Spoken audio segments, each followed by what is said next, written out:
Now let's move on to maybe the more complicated part of this math chapter, and that is the Pythagorean theorem. So we're going to take all of our information about these number relationships with perfect squares and square roots.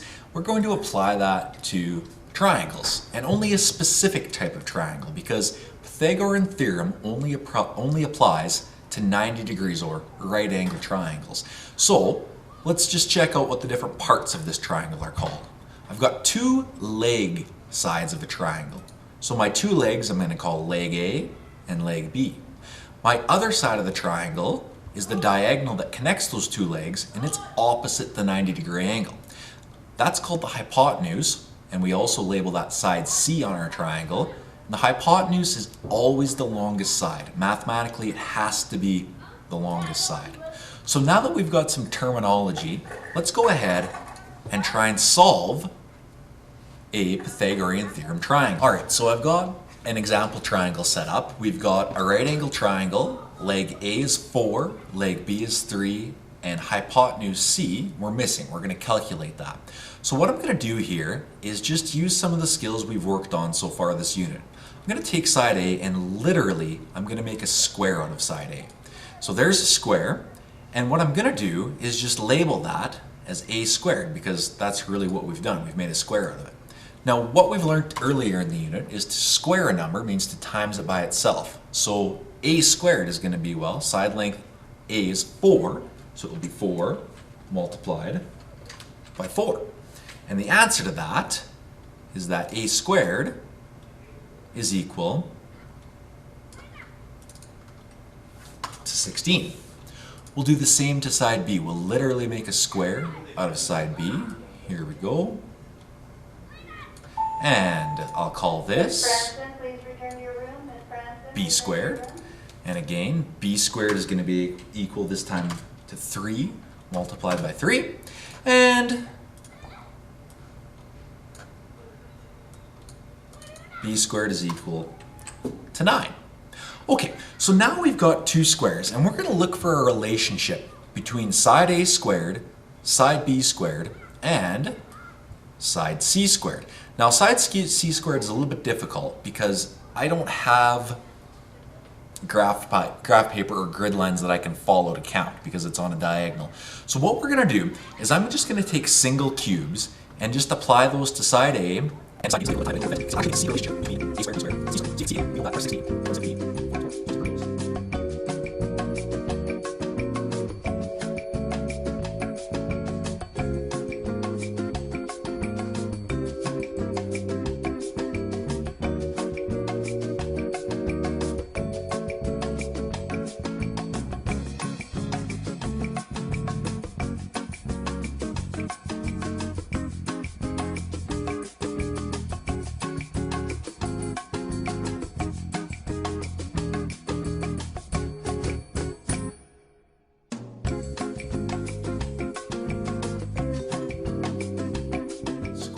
Now I think you might be able to make a prediction about what's going to happen here as I move in my last 4 squares.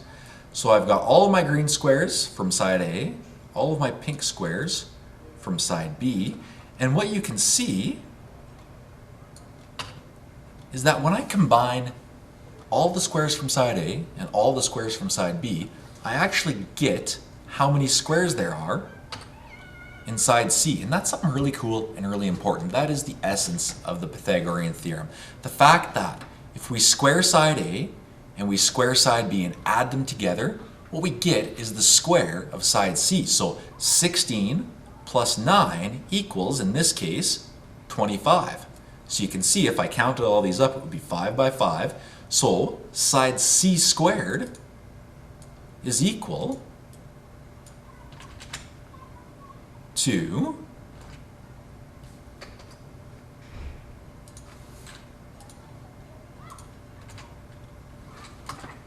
well, in this case, it is 16 from A squared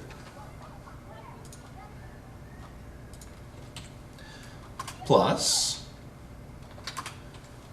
9 from B squared.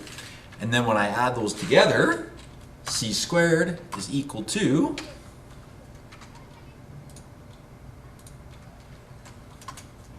25. So basically what I've just found here is that c squared has an area of 25 squares, and I know that from counting the squares. But my original question wasn't the area. It was to find the side length, how long the hypotenuse is, or side c. So having c squared isn't really finishing the question. I've got to do one more step. And if you think back to way at the start of this chapter, we learned how to take the area of a square, which in this case is 25, and work our way backwards and find the side length. The way that we did that was by using the square root. So here we go. My last step in any of these questions is going to be to take the square root of c squared. So if I take the square root of 25, what I wind up with is c is equal to 5. And that's the answer that I'm looking for. So right here, what we've got is the Pythagorean theorem has shown us that a squared plus b squared is c squared, and in this case, 16 plus 9 equals 25. Take the square root of that. That means that the side length of c is 5. So I can take my question mark and just replace that with a 5. So let's go ahead and do a couple of practice questions here using the document camera, because it'll be a little bit easier for us. So I'll turn it on. Here we go.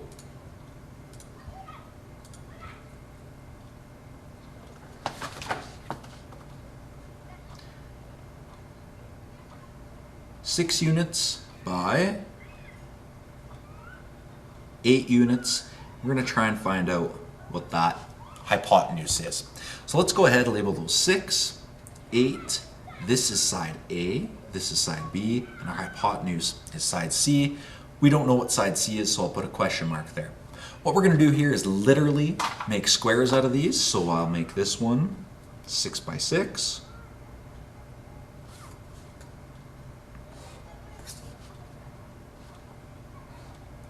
And I'll make the bottom one 8 by 8.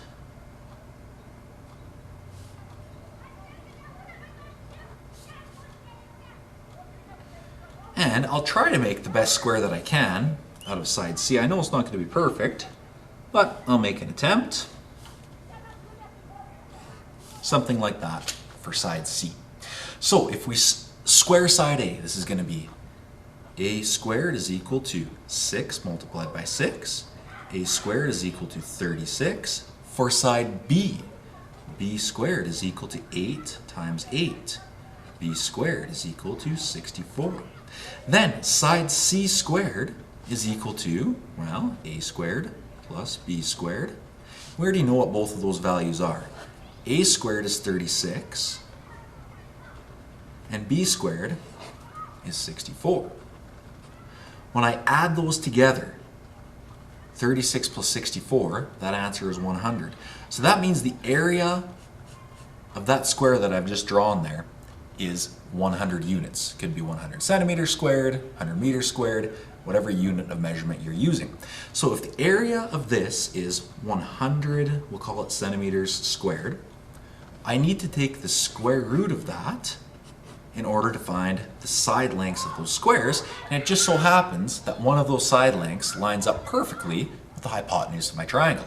If I take the square root of 100, we should all know that c is equal to 10. So there we go. That's another way of showing that we understand Pythagorean's theorem.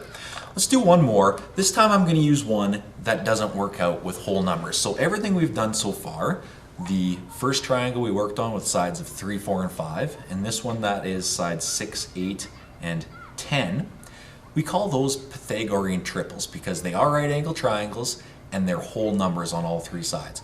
Not every triangle you do is going to be a right angle triangle, so we'll have to use a calculator to help us a little bit with some of these questions. So let's go ahead here and try one more of these. And this time I'm going to make this triangle 7 units by 2 units. Try and connect that as neatly as possible. So this is 2, this is 7. And again, I'll call this side A, side B, side C. What I'm looking to find is side C, or that hypotenuse. So again, I can literally make a square out of side A, side B, and side C. So 2, 4, 6, 7. There we go. And 2. Now I don't know how big side C is, so I'll just do my best to draw it. Something like that. Again, doesn't have to be perfect, it's just a visualization. So here we go. Side A squared is equal to 7 times 7. A squared then is 49. Side B squared is equal to 2 multiplied by 2. Side B squared is equal to 4. Then we know from Pythagorean theorem that side C squared is equal to side A squared plus side B squared. So side C squared is equal to, well, 49 plus 4. Side C squared is equal to 53. And then finally, if I know the area is 53 of the square on side C, I need to take the square root of that to find its side length. And I'll get my old calculator out. Square root 53 is equal to 7.3, that will round to. So I know this length of the hypotenuse is 7.3. Excellent. So there we have it. We've got a few examples here of using Pythagorean theorem to find the hypotenuse side of a triangle. All right, let's do another example, and this time I'm going to be given the hypotenuse and I'm going to try and find one of the side lengths. So let's just say our triangle looks like so, and maybe here and there. We'll just say this is a right angle triangle, even though it might not look like it. We'll say that our hypotenuse is 9 in this case, that's side C. I'm going to try and figure out what side A is. I don't know what it is, and let's just say side C is 2.5. We're going to make all these centimeters this time. So, like we've been doing before, we're going to literally square these numbers. So if I take 2.5 and square it, okay, that will be, and this is side B by the way, side B squared equals 2.5 times 2.5. B squared equals, well, in a calculator, 2.5 squared is 6.25. And if I do the same to side A, so I'm going to literally make a square out of this. Again, I don't know what that is, but I'm going to use the Pythagorean theorem to figure it out. So side C, well, C squared in this case, I just know it's 9 times 9. C squared equals 81. Now, before we were adding together side A squared and B squared to get C squared. But it also stands to reason that if this square plus this square equals this square, then the larger square, subtract either one of these two squares, should equal the other one. So in this case, we're not going to go A squared plus B squared equals C squared. We're going to go A squared is equal to C squared subtract B squared. This square subtract this square, and we're talking about the areas of each. So side A squared is equal to, well, C squared, we found the area was 81 centimeters. Subtract 6.25 centimeters, which was side B squared.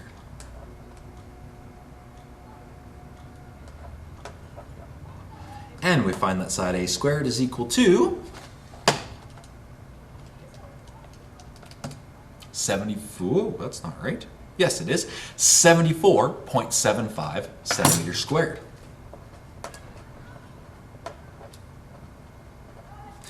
Now that's the area. That's how big the square is next to side A. However, we're not looking for A squared. What we're looking for is A. So again, our last step is to find the side length of that square. We do that by taking the square root of A squared. So the square root of A squared is 8.6 to round to. So A equals 8.6 centimeters. So we know that this side length is equal to 8.6 centimeters. So there we go. I believe we're right. We can always check by working backwards, but if you see here, again, our hypotenuse is still the longest side. So if you ever calculate a leg length and it comes out bigger than the hypotenuse, you'll know you've made a mistake somewhere, because that simply can't happen. That wraps up the